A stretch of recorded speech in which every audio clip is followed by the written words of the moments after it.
Hello tout le monde, ça y est, la vidéo sort enfin, le planeur 2024, les défis, les nouveaux classeurs, le nouveau matos, tout. Je vous explique tout sur cette vidéo aussi. J'y ai mis beaucoup de temps, j'y ai consacré beaucoup d'heures et je suis hyper méga à la bourre. Donc, du coup, sans tarder, je vous explique tout de suite tout le matos et comment va fonctionner le planeur 2024. C'est parti. Donc ici, changement cette année, je me retrouve seulement avec un seul A5 et 3 A6, même s'il paraît très grand, mais à l'intérieur, c'est pas le cas. Pourquoi? Parce que j'en avais marre, c'était trop grand, les billets bougeaient tout le temps, je trouvais ça pas pratique. Donc du coup, le planeur, donc avec budget, va se retrouver en format A5. Je vais vous montrer tout de suite comment il fonctionne. Et les enveloppes défis, elles, vont se retrouver en petit format. Alors, donc, au niveau du planeur, il se présente comme ceci. Donc, j'ai changé le classeur, mais ça, c'est juste, voilà, j'avais envie de changer un petit peu. Je l'ai trouvé sur Vinted en deuxième main. Comme je vous ai dit, Vinted, pour moi, c'est l'occasion de faire des super affaires.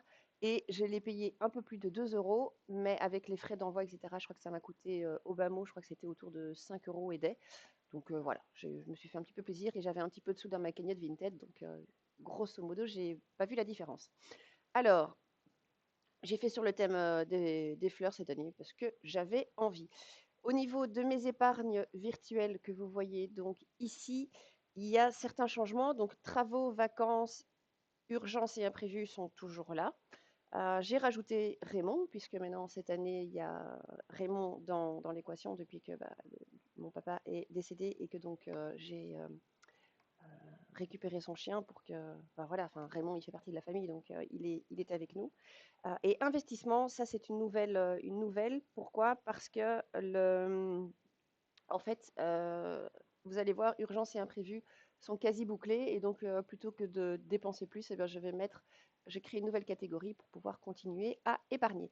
Ensuite, vous avez donc mois par mois, donc avec des petits intercalaires. L'année dernière, j'avais fait des intercalaires, vous savez, collés sur le côté. Ça a été une merde absolue. Il y a tout qui se décollait, les mois qui bougeaient. Enfin, bon, je suis pas douée pour ça, donc des intercalaires tout fait, réutilisable. Je pense que ce sera beaucoup mieux. Pour moi, ça me conviendra mieux. Donc, vous avez donc le mois de janvier, février, mars, avril, tout sur le thème des fleurs, hein. Mai, juin, juillet. J'adore celui-là. On dirait, il sonne vacances. Août, idem. Septembre, octobre, novembre et décembre. Voilà. Alors, si on reprend mois par mois, pour le mois de janvier, donc tous les mois sont faits évidemment de la même manière. Ce qui ne change pas, c'est le budget mensuel au niveau des rentrées. Donc, vous avez les rentrées pour mon époux, pour moi et les allocations familiales, et donc ça va me faire un total. En revanche, j'ai inversé certaines colonnes parce qu'elles me semblaient plus logiques. Donc, du coup, maintenant, quand on descend, on va avoir les dépenses fixes. Donc, l'ensemble de mes dépenses fixes, c'est une somme donc qui est fatalement fixe, qui ne bougera pas. L'argent de poche pour mon fils aîné, puisque le petit va bientôt avoir 7 ans, mais il est encore, à notre sens, trop petit pour avoir de l'argent de poche. Et notre fonds de roulement, ça fera un total. Et les rentrées, donc la somme totale des rentrées moins les dépenses fixes, ça fera un budget restant. Ici, j'ai volontairement laissé une case vide parce que je me connais, j'oublie toujours pas mal de choses. Et donc, ça me permettra de modifier si nécessaire, d'adapter si j'ai besoin. Ensuite, nous avons les épargnes je vais vous présenter donc travaux, vacances, Raymond, investissement, urgence, imprévu. Donc c'est celle qu'on retrouvait donc ici. Les chèques restaurants, donc personnellement je n'en aurai plus étant donné que je suis en incapacité, mais mon époux lui en a toujours. Donc on a toujours le restant du solde du mois précédent plus l'accumulation avec le nouveau mois et donc ça nous fait le total. Ensuite, au niveau des enveloppes, celle-là, la disposition n'a pas changé, donc on est toujours le budget total plus par semaine. Donc vous avez courses, médicales, sorties et resto. Alors cette année, j'ai regroupé sorties et resto parce que l'année dernière, il y avait sorties et puis il y avait soirée. C'était deux enveloppes différentes. Et en fait, c'est juste pas pratique. Ça me saoulait un peu parce que soirée, c'était une enveloppe mensuelle. Sortie, c'était hebdomadaire. Enfin bref, ça avait ni queue ni tête. Donc là, ça va être sortie resto, soirée et tutti quanti sur une enveloppe hebdomadaire. Le au cas où, ça, fatalement, il est toujours là. Pour mon époux, pour moi, et beauté, c'est mes ongles. Une case vide, comme je le répète, au cas où j'oublie quelque chose. Ensuite, on a les enveloppes épargne, mais donc qui sont en cash, qui ne sont pas celles-ci qui sont des épargnes virtuelles, qui sont sur un compte en banque. Et donc les enveloppes épargne, ce sont enfants, anniversaire, shopping. Alors pourquoi je mets des enveloppes épargne en cash et pas que en virtuel? Parce que pour le shopping, vous auriez compris, c'est quand on a besoin d'un petit quelque chose. Anniversaire, voilà, il y a un petit imprévu, ou alors il faut participer à un cadeau commun, ou un copain de classe d'un de mes enfants a un anniversaire. Voilà, je vais aller taper là-dedans. Et pour les enfants, ça c'est par exemple, j'ai besoin d'un pull d'uniforme pour les kids, pour l'école, et ben, du coup, je vais aller taper là-dedans. Et c'est uniquement en. Je ne peux pas l'acheter sur Internet. Il y a seulement un magasin qui s'en occupe, ce qui me fait, soit dit en passant, bien saouler parce que du coup, au niveau des prix, ils font ça, ils font ça bien, quoi. Ils montent bien les prix comme il faut, alors que c'est une qualité, somme toute, assez discutable. Le bilan de la semaine 1, semaine 2, semaine 3, semaine 4 et semaine 5, avec les épargnes, les défis, les pièces et le total, donc à chaque fois par semaine, et puis le grand total. Cette année, j'avais dit que je ferais un système différent, j'ai pas trouvé d'autre système, et parce que j'oubliais à chaque fois de le remplir. Donc cette année, à chaque fois, je crois que je vais me mettre un gros mémo, un post-it, que sais-je, un tableau blanc en face de moi quand je tourne la vidéo, pour pas l'oublier, quoi. Donc voilà, donc ça, je pense que ça va bien me convenir. Il y a pas mal de différences au niveau des enveloppes par rapport à l'année dernière, mais grosso modo, le système reste le même. C'est ça qui est chouette au système des enveloppes, hein, c'est qu'on peut à chaque fois adapter de mois en mois, de semaine. Si d'une semaine à l'autre, on s'aperçoit qu'en fait, c'est pas exactement pile ce qu'il nous fallait, on peut revoir un tout petit peu. Et donc voilà, donc là, j'ai réadapté. Donc fatalement, le mois de février, c'est exactement la même chose, hein. Vous avez, je vous montre. Petite part, oui, j'ai changé un peu au niveau des couleurs. Regardez, donc février, on est plus sur les tons un peu poudrés dans les roses. Bah, du coup, ouais, j'ai fait exactement la même chose pour les titres. Voilà, enfin, c'est juste une petite pour changer un peu au niveau déco, mais je trouvais ça sympa pour le mois de mars. Il est beau aussi. Et donc là, on est plus dans les tons bruns. Avril, avril, ne te découvre pas d'un fil. Que nini, j'ai mis des fleurs parce que flûte, il fait trop froid, je sais pas chez vous, mais pour le moment, on se les pèle, mais quelque chose de monstrueux. Donc là, j'ai des couches et des couches et des couches pour pas trop chauffer la maison. Alors, donc, au niveau des enveloppes, je vous montre ça tout de suite. Donc ça va être mon classeur popote hebdomadaire. Donc, vous avez les courses. Donc, j'ai déjà bien évidemment commencé le mois de janvier, hein. Étant donné qu'on est mi-janvier, autant vous dire que le budget est déjà entamé. Pour autant, je vais quand même vous montrer comment je fais mon budget de mois de janvier. Alors, donc les courses, le médical. Donc ça correspond, attendez, je vous remontre, comme ça c'est bien structuré. Ça correspond à ces enveloppes-ci. Donc ce classeur-ci, c'est toute cette partie-là, toute cette feuille-là. Donc pour moi, pour mon époux, donc lui il n'a pas encore touché.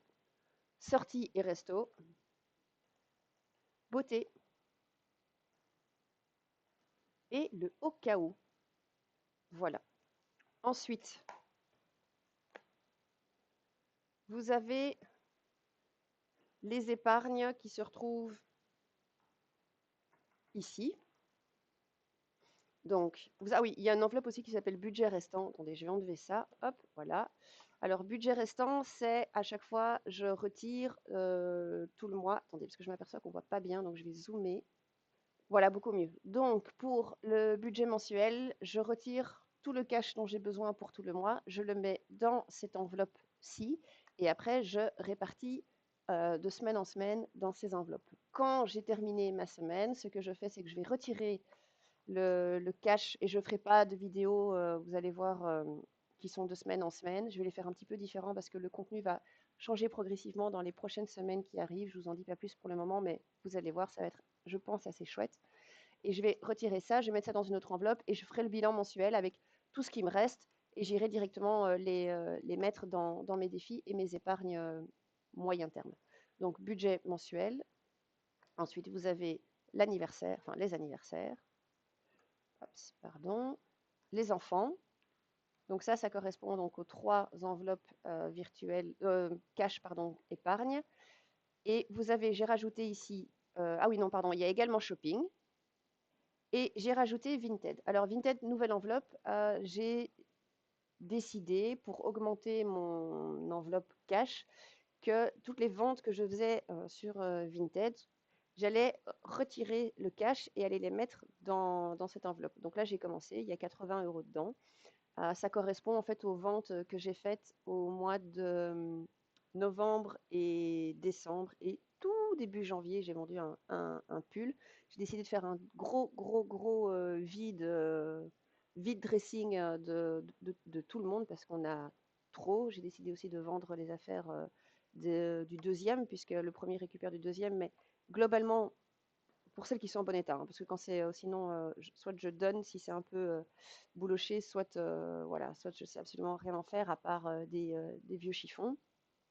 Mais donc voilà, bref, donc je retire, mais je retire un chiffre rond. Donc si j'ai vendu pour 83,50 par exemple, une fois que ça arrive sur mon compte, je vais retirer les 80 euros et les 3,50 vont rester sur mon compte courant. Mais donc voilà, en l'occurrence, ici c'était 83,50 et donc j'ai retiré 80 euros et je les ai mis là. Et ce que je vais faire, c'est que petit à petit, une fois que l'enveloppe est fort épaisse, eh ben, j'irai les remettre dans d'autres épargnes. Et comme ça augmentera plus vite mon épargne en cash. Enfin, notre, pardon. Alors, enveloppe vacances, c'est une nouvelle enveloppe qui n'est pas liée à mon épargne qui est ici. Voilà, que vous retrouvez là. Pourquoi? Parce que quand on part en vacances, on a besoin de cash. On a besoin de pouvoir faire nos courses, de pouvoir manger, faire un peu de shopping souvenir éventuellement, offrir une glace aux enfants, que sais-je. Enfin, il y a plein, il y a les sorties culturelles, bien évidemment aussi. Et donc voilà, donc du coup, je vais aussi remplir ici. Et ça me motivera parce que du coup, il y aura deux enveloppes. Il y a l'épargne qu'on met tous les mois où on essaie de mettre un montant fixe et en plus, on aura celle-ci. Alors, ensuite, on a une enveloppe un peu spéciale, 40 ans. Pourquoi? Parce que bah, je fais 40 piges cette année. Euh, un gros cap 2024. Et donc, on aimerait organiser une chouette fête avec les copains et la famille, ou faire un barbecue géant, je sais pas où. Enfin, j'en sais rien. On n'a pas encore vraiment d'idée précise. On sait juste que ça risque de coûter pas mal de sous. Et donc, du coup, bah, j'aimerais anticiper. Et, mon anniversaire, les 40 ans sont au mois d'avril. Mais mon époux fête ses 45 ans au mois de juillet. Donc, on se dit, on pourrait peut-être voilà, organiser ça au mois de juin, parce que juin, a priori, il fera meilleur qu'au mois d'avril. Parce qu'inviter tout le monde chez nous, c'est juste pas possible. Inviter tout le monde au restaurant, ça risque d'être beaucoup trop cher. Donc, il faut qu'on trouve un truc qui soit à la fois économique, qui soit ludique, où tout le monde s'en rappelle. Voilà, c'est une enveloppe qui va se remplir au fur et à mesure et qui va se définir au fur et à mesure des semaines et des mois, puisqu'on n'a pas encore d'idée sur ce qu'on va faire, si ce n'est qu'on a besoin de pognon. Alors, le dernier classeur, donc toujours en format A6, voilà, je vous le montre comme ça par rapport à ma main, comme ça vous voyez, ce sont les défis. Donc, on a le défi 24 euros, puisque l'année dernière, on avait le défi 2023, c'était 23 euros. Cette année 2024, c'est 24 euros à mettre tous les mois. L'année dernière, je l'avais fait sans grande conviction. Et en fait, ça avait vachement bien marché. J'avais mis 276 euros de côté puisque c'était 12 fois 23. Ici, ce sera 12 fois 24. Donc, je dois commencer. Je ne l'ai pas encore fait. Mais bon, voilà. Alors, toujours le défi des centimes, ça ne change pas. Alors, je me rends compte que c'est fort petit. Mais donc, ce que vous avez en rose, ce sont donc les 10 centimes. En bleu, les 20. Et en jaune, pardon, en rose, n'importe quoi, en jaune, ce sont les 50 cents. Donc voilà, je vais cocher et puis après, je cocherai encore à côté. Je ne sais pas encore si j'ai trop rempli. Et ça va être dans ma grande tirelire, le HUD et ma bazar. Ensuite, le défi des 1 euro, idem. Donc, il y en a 50 cases. On va essayer de les faire pour cette année. Le défi des 2 euros, donc le 1 et le 2 ainsi que les centimes, ça va dans la tirelire. Le défi des 5, donc celui-là, c'est vrai que je dois le barrer parce que, en fait, j'ai repris l'enveloppe que j'avais commencé en fin 2023, mais que j'avais pas clôturé. Donc, je sais plus combien il y en a. On en a un, 2, 3, 4, 5, 6, 7, 8, 9, 10, 11 hein, quand même. Donc voilà, je dois en barrer 11, il faut que je le fasse. Mais voilà, et donc je vais pouvoir... J'ai augmenté. L'année dernière, on était à moins. Et là, j'ai augmenté, je crois qu'on est à 200, 250 euros, quelque chose comme ça. Et donc, comme ça me fera une plus grosse enveloppe. Je sais, c'est ridicule parce que vous allez me dire qu'on fasse 5 petites enveloppes ou alors qu'on en fasse une grosse. Au final, le montant est le même. Mais bon, pour ceux qui font le défi des 5 euros, vous me comprenez. Vous savez de quoi je parle. Une grosse enveloppe, plein de billets de 5, c'est toujours hyper méga satisfaisant. Ensuite, le fameux 1000 euros en 52 semaines, où l'année dernière, je pensais que ce serait impossible à réaliser. Et pour finir, j'avais pas mis 1000 euros, j'avais mis 1100 euros parce que teubée comme je suis, en plus, je m'étais plantée dans mes comptes. Donc, vous avez les 10 premières cases, ça va de 1 à 10 euros. Donc, une fois qu'on est à 10 euros, on passe à 15, 15, 20, 25, 25, 25, 25, 25. On a 2 fois 30. Ensuite, on a plusieurs fois 35. Et après, c'est dégressif de nouveau. 30, 25, 15, 10, 9, 8, c'est 6, 5, 4, 3, 2, 1. Alors, vous allez me dire, oui, mais comment tu fais s'il y a 15 euros, s'il y a un billet de 5? Eh bien, Nenni, je ne mets pas 15 euros, je ne mets pas un billet de 10 et un billet de 5 hors de question. Mon billet de 5, il va aller là. Donc, c'est parfois quand j'ai 30 euros à mettre, eh ben, je vais cocher deux fois les 15. Je sais, pareil, voilà, je ne peux pas mettre un billet de 5 ailleurs que dans cette enveloppe-ci. Et voilà, vous avez vu donc tous les défis, les épargnes, etc. Donc, je suis hyper contente. Voilà, ça me plaît. Pour le moment, je suis dans mes grands sacs à main. En hiver, je mets toujours des gros sacs, grosses besaces. Donc ça rentre parfaitement dedans. Et donc voilà, j'espère que cette vidéo vous a plu. Si vous avez des questions, n'hésitez pas à l'écrire en barre d'infos. N'hésitez pas à liker la vidéo et à vous abonner. On est tous les jours un petit peu plus nombreux, donc merci, c'est vraiment génial. Prochaine vidéo pour le budget du mois de janvier. Je sais qu'on est mi-janvier, mais je vais quand même en faire une parce que sinon je serai décalée avec mon mois de février et ce serait un non-sens de commencer l'année comme ça. Je vous fais à tous d'énormes bisous et à bientôt. Bye.